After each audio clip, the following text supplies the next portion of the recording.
Okay, we have another box here. I've taped off the delivery details. Made in Italy. Apparently what we have is some Supreme shampoo and a Miracle mask. Now I don't remember ordering these, so let's open it up and have a look at what they are.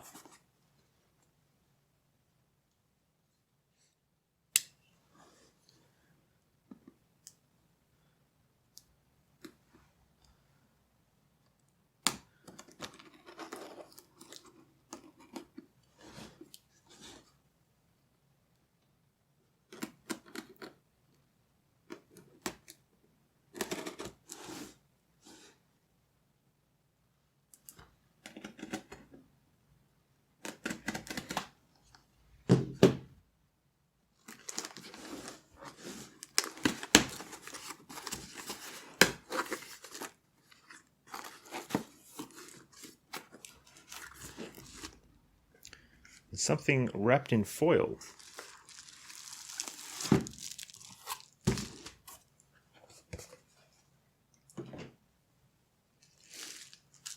Now, what could this be?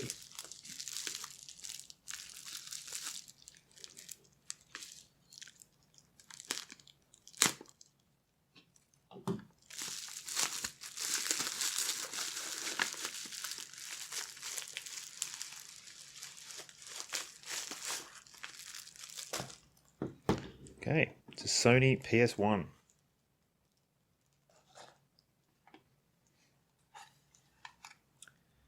See serial number on the back. It's been opened before. The warranty is void. Oh no. Rubber feet seem okay. Stickers seem okay.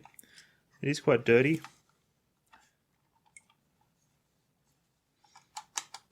Power button seems to work.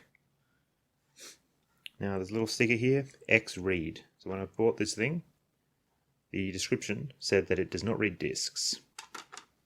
I think it also said that the disc lid doesn't stay down. It seems to. It does feel a bit sticky though. So we'll see if this thing works. Okay, so I have the PS1 over near the big TV, and I'm going to see if I can get it running. The first thing we need is power. So if we take a look, we'll see the power adapter is a 7.5 volt DC in with center positive, and we'll also need an AV multi-out cable. Now this is just the standard Sony AV multi-out used on many PlayStation variants. I've got quite a few of those lying around to use. Power though, I don't have an official PS1 power adapter. What I do have is a Sony 8.5 volt PS2 Slim power adapter. Now this has the same pin connection. It is center positive, but it's 8.5 volts instead of the 7.5 volts that are requested by the PS1. Will that be a problem? According to some searching online, the service manual for the PS1 indicates the circuitry is designed for 8 volts rather than the 7.5 volts that are listed on the device.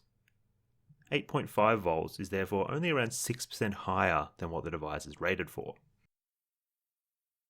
I'm going to assume that it should be safe to use, at least for short periods of time for testing, the risk being of overheating with the additional voltage and more wear on the components, so it might be bad for it on a longer term basis. Just keep in mind, I have no idea what I'm doing. I am an amateur. I don't know a lot about all of this. I'm still learning. If you think anything I'm doing here is potentially dangerous or wrong, please call it out in the comments. Okay, so let's plug it in.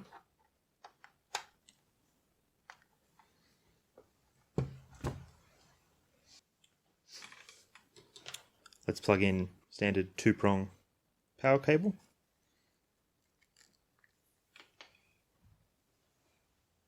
Okay, now let's see if this thing turns on. Do a smoke test. We have a power light. I can hear the drive attempting to spin. So it looks like this thing's going to work, at least to some degree. Next, we have the AV multi-out. This plugs into the back of the PS1. These three plug into the television, fairly standard. Yellow for video, red and white for audio.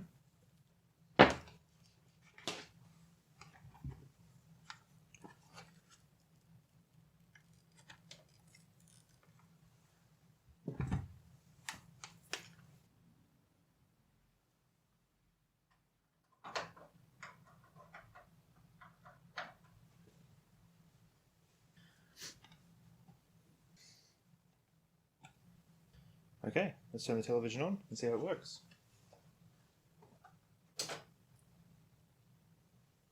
Okay, we've got the TV plugged in and turned on, switched over to the AV jacks on the side. Let's turn this on and see if we get anything.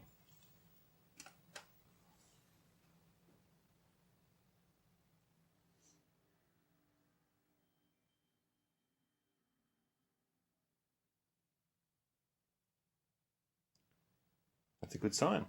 It works. Okay, next let's test if the controller works. This is just a standard PS1 DualShock controller.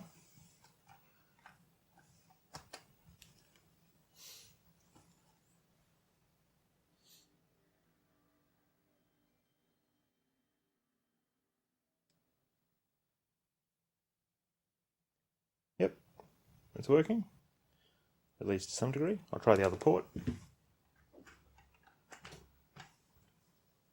Okay, both controller ports seem to work, at least in principle. Okay, I have here one of my favourite PS1 games, Medieval.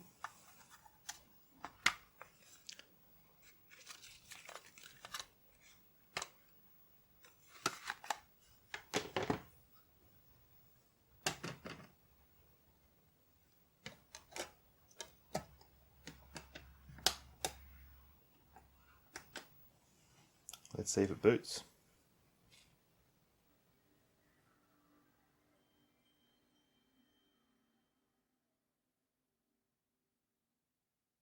I can hear the drive spinning, but it doesn't seem to read it.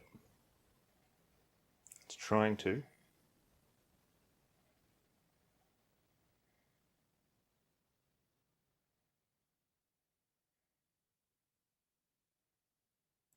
And it's not having any luck.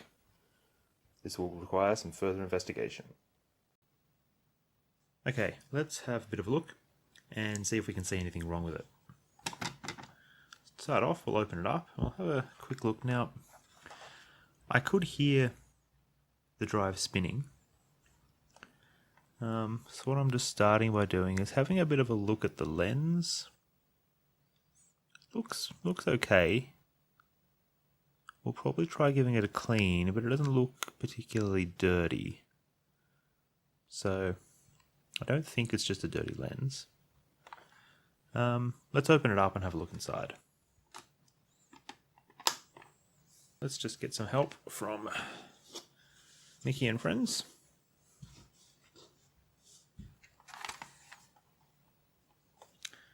And we'll get this thing unscrewed. Okay, we need some tools.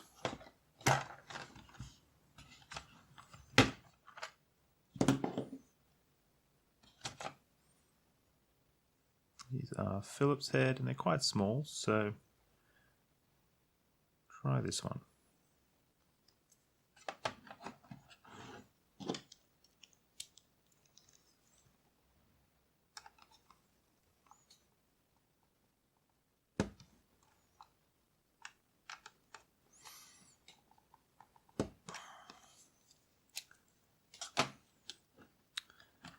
I want to strip them. Go a small size.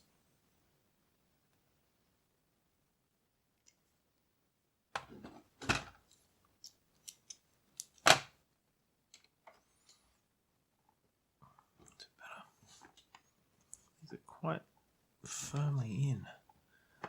Not sure if someone's opened this and crossed the threads on this or something. This is quite a firm screw.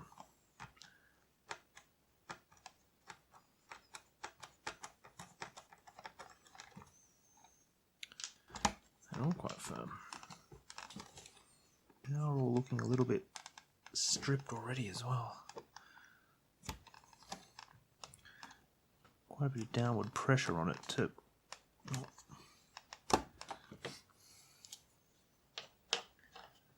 If I have something in between these sizes, the smaller one's looking better. Yeah, it's still slipping out.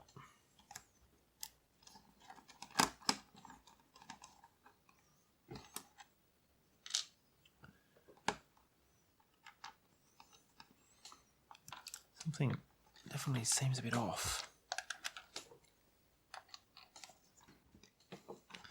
Not sure if that's just, yeah, that's just completely stripped or something on the inside.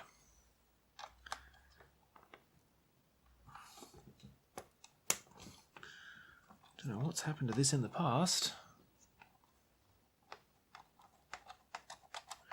This one's not so bad.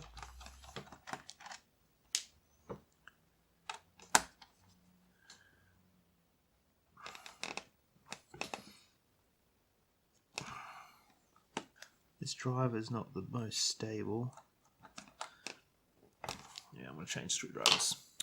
Alright, got a more normal screwdriver this time. Let's see if it does a better job than that crappy adaptable set. Yeah, it's better. This is still very firm.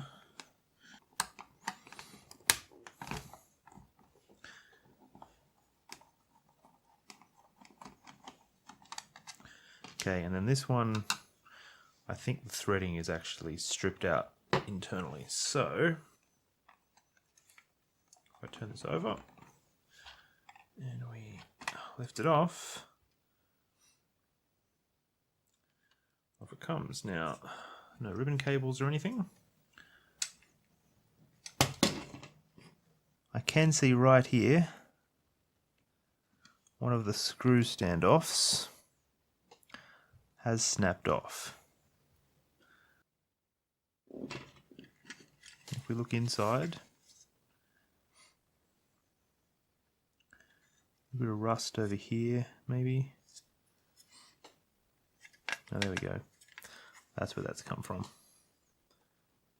This is supposed to go down here somewhere. Might be able to try sticking that back in, but we'll see. Okay, so we've got cable from the drive, the board plugs in here, power switch over here. Looks reasonably clean on the inside. More plastic coming off it. Not sure where that's from. It's from, what's that?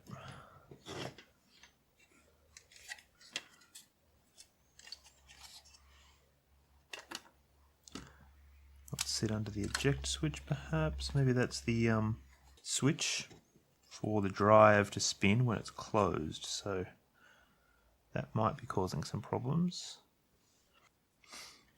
Let's just unplug that.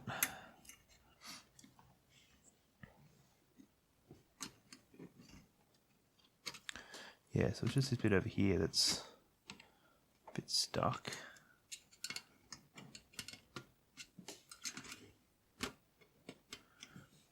Has it been glued back on? It's definitely partly snapped. Ah, I see what's happened. I'm an idiot. So this has failed to come out. What's happened is it's actually so stuck inside that plastic that as I turn this screw, that's completely snapped the standoff. That's my problem. I get it now.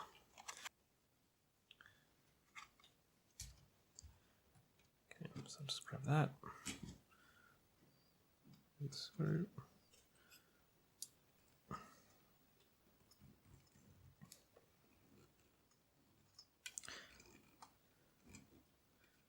There we go, it's coming out.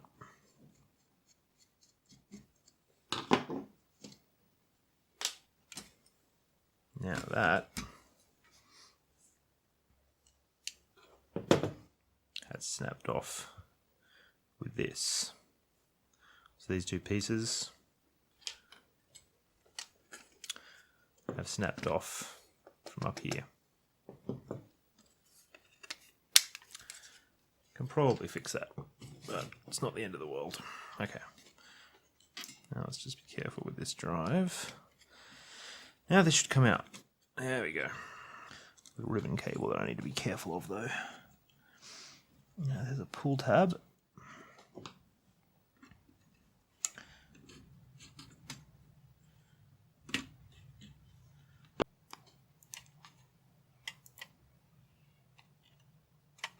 There we go. Right, so I should get the drive off.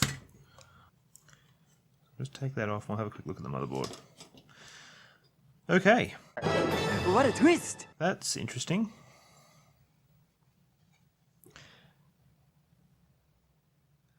That does not look stock. Has this been modded? Is that what I'm looking at here? Is this a mod chip? Huh.